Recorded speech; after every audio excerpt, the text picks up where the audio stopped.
उत्तर प्रदेश में सियासी मौसम चल रहा है और ऐसे में तमाम राजनीतिक दल इस सियासी लड़ाई को फतेह करने में जुटे हुए हैं। लेकिन समाजवादी पार्टी अपने साइलेंट एक्शन के जरिए तमाम विरोधियों पर वार कर रही है।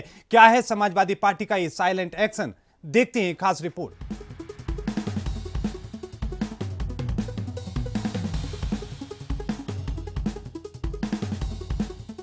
बीजेपी अपने 107 उम्मीदवारों की सूची जारी कर चुकी है और जल्द ही अपने सहयोगियों के साथ गठबंधन पर सीट बंटवारे का ऐलान भी करने जा रही है।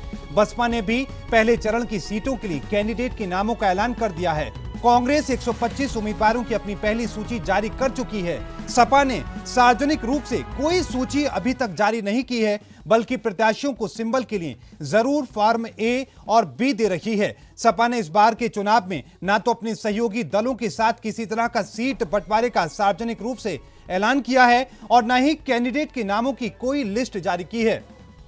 सपा के सहयोगी दल आरएलडी ने जरूर अभी तक 36 सीटों पर कैंडिडेट के नाम का ऐलान कर दिया है, जिसमें 10 सीट पर सपा प्रत्याशी के नाम भी शामिल थे। हालांकि इसके चलते कई सीटों पर सपा के सहयोगी दलों के साथ समीकरण बिगड़ रहे हैं। मथुरा की मार्च सीट पर सपा और आरएलडी दोनों ने ही अपने अपने नेता को चुनाव सिंबल दे रखा है। पहले चरण की सीटों के लिए सपा के टिकट पर चुनाव लड़ने वाले उम्मीदवारों के नाम का ऐलान पार्टी की तरफ से नहीं किया गया, बल्कि आरएलडी ने अपने कैंडिडेटों के साथ उनके नाम की घोषणा की है।